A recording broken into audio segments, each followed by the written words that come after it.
In the last 24 hours, Iran told the entire world the Strait of Hormuz was completely open for business. Ships can roll through, no problem.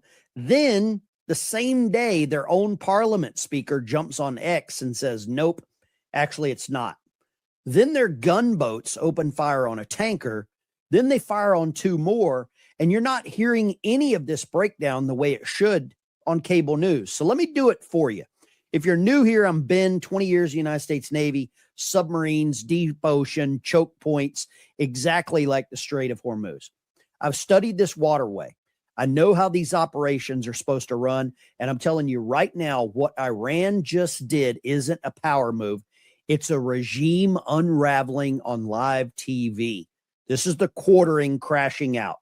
20% of the world's oil moves through that strait every single day. When traffic stops, gas prices jump, supply chains break, and bad guys start sniffing blood in the water. Iran knows that, which is why what they did this weekend is so incredibly stupid. 5 things I want to walk you through. 5 ways Iran just embarrassed themselves in front of the whole planet. So let's go. So first up, the reversal. Friday morning, Iran's foreign minister, Abbas Araghchi, goes public, says the Strait of Hormuz is, quote, completely open. Commercial vessels are welcome for the duration of the Lebanon ceasefire. Big deal, right? Markets go crazy. Oil drops 9%. The Dow jumps over 1,000 points. Everyone is celebrating. April 18th, today, within hours, Iran's own parliament speaker posts on X, says the strait will not open, not as long as the American blockade is in place. This morning, Saturday morning, we'll fast forward. Iran's Joint Military Command makes it official. Control of the strait has returned to, quote, strict management by the armed forces. And now, 24 hours later, let me translate what you just watched, because this matters. Iran's foreign minister doesn't speak for Iran's parliament. Iran's parliament doesn't speak for Iran's military, and nobody is running the show in Tehran. That's not an adversary with leverage. That's a regime with a broken chain of command. And our guys in the water are watching it real time. And apparently they're firing on tankers in the Strait of Hormuz this morning. These gunboats, while the people in charge in Tehran are out there announcing the strait's open, the strait's closed, their own Navy doesn't get the damn memo. And here's what happened. UK Maritime Trade Operations, UK MTO, issues an alert.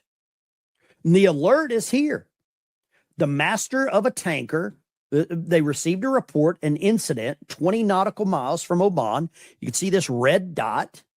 The master of the tanker reports being approached by 2 IRGC gunboats.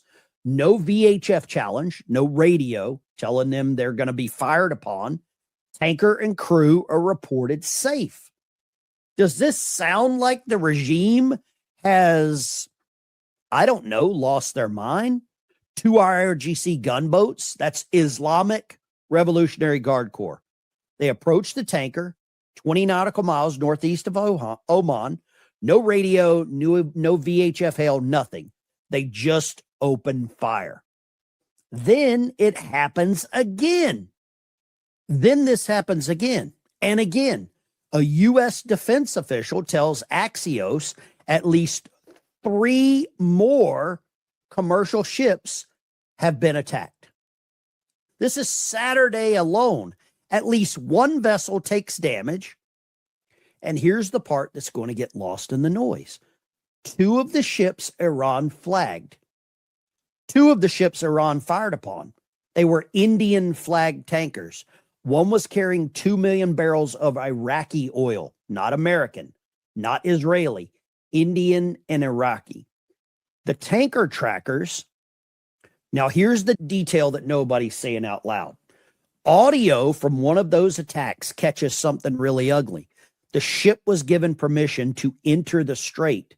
Permission, green light. And then once it was inside, Iranian forces opened fire on it. The dispatcher caught it on tape. turning the vessel around. Navy, you gave me clearance. You gave me clearance to go. This is Motoranga Sanmar Herald. You gave me clearance to go. My name second on your list. You gave me clearance to go. You are fighting now. Let me turn back. So what you heard there was desperation from this tanker captain. And he's reiterating that he was given clearance to travel through this area. And the Iranians are not recognizing what they have actually done. So there's a huge disconnect between their leadership, between their parliament, between their talking heads and their actual military that is out here. And I believe what needs to happen is the United States military needs to assert themselves a little further in. The U.S. Navy is not this close into the channel, but at some point they probably need to be. They probably need to get in and mix it up. Now, that's not something that I get to decide. That is something that the United States military will decide. That's something that the president of the United States is going to decide. But whenever they start firing on innocent container ships, innocent tankers that they actually gave clearance to, then that's going to be a problem, because it's only going to take one slip up to send this whole damn thing spiraling out of control. And I would just say that's piracy in uniform. And every insurance company, every shipping line, every flag state on earth just watched it happen. Now, the third big fumble they did, and I want you to slow down for this one, because this is the detail ties this whole thing together like the rug. And you'll not hear this anywhere on cable news. When this conflict started back in February, Iran seeded the Strait of Hormuz with naval mines. Denial of area tactic. This is a classic move. Not something new. We saw the exact same playbook in the tanker wars of the 1980s. But here's the problem. According to open source reporting, Iran lost track of where those mines are. I kind of think they just dumped them out. That's my opinion. I believe the location of these mines was destroyed in airstrikes. Iran planted the mines in the most strategic waterway on the planet, and then they forgot where they put them. I've done mine awareness training. I've studied choke point operations. You do not ever lose custody of your own ordnance. Every mine you plant gets logged, GPS coordinates, serial number, activation protocol, who laid it, when, how to safe it. That's day one doctrine. And any serious Navy on earth, if that reporting is accurate, Iran physically cannot fully reopen the strait themselves, even if they wanted to. They do not know where their own weapons are. That's not a strategic adversary. That's a regime that cannot run a bathtub, let alone a blockade. Now, number 4, and this one tells you everything about Iran's credibility on the world stage right now. When Iran briefly said the strait was open, nearly 24 tankers and bulk carriers started moving toward it. We're talking large crude carriers, VLCCs, some of the biggest ships afloat. 4 hours later, every single one of them turned around. But before they turned around, something really weird starts showing up on maritime tracking. Ships broadcasting fake nationalities over the AIS transponders. Messages like India cargo, Chinese owner, that kind of stuff. And I've got this information here because it's getting just weirder by these tanker captains were so scared of getting shot by Iran, they started lying about who they are in real time to Iran, hoping maybe the gunboats wouldn't fire on what looked like a Chinese or Indian vessel. Iran's foreign minister says the strait is open for business. Global shipping industry doesn't believe him. They're broadcasting fake ID over the wire to save their own crews. Now, a lot of people are going to tie this into London, England. Lloyd's of London, massive bank, massive insurance company. A lot of people are tracing this back to London. I can't connect those dots just yet, but I am monitoring that situation. Now, number 5, This is a massive fumble, and this is the one that really puts the incompetence in perspective. Friday, just Friday, President Trump tells reporters a deal with Iran is close.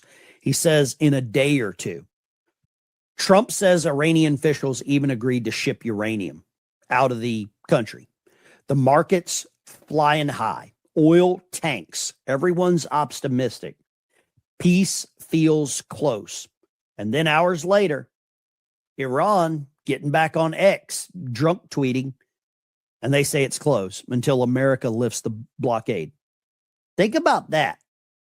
Think about what that actually is. Strategically, this is a public ultimatum to the guy who's literally holding all the leverage. And I don't believe the president of the United States is really going to play or placate the Iranians whenever he's holding all the leverage. The American blockade's working. CENTCOM says 21 Iranian-linked ships have been turned back since Monday. The blockade's costing roughly $450 million a day in economic damage. That's the estimate from the Foundation for Defense of Democracies. So I want you to think about Iran's position right now. They're losing 400 plus million a day, no alternative trade routes. Their economy is hemorrhaging. And in that position, they decide to fire on commercial ships, publicly threaten the guy with the off switch. That's not diplomacy. That's a regime brought to a dull butter knife, to a chess match. That's where we're at right now.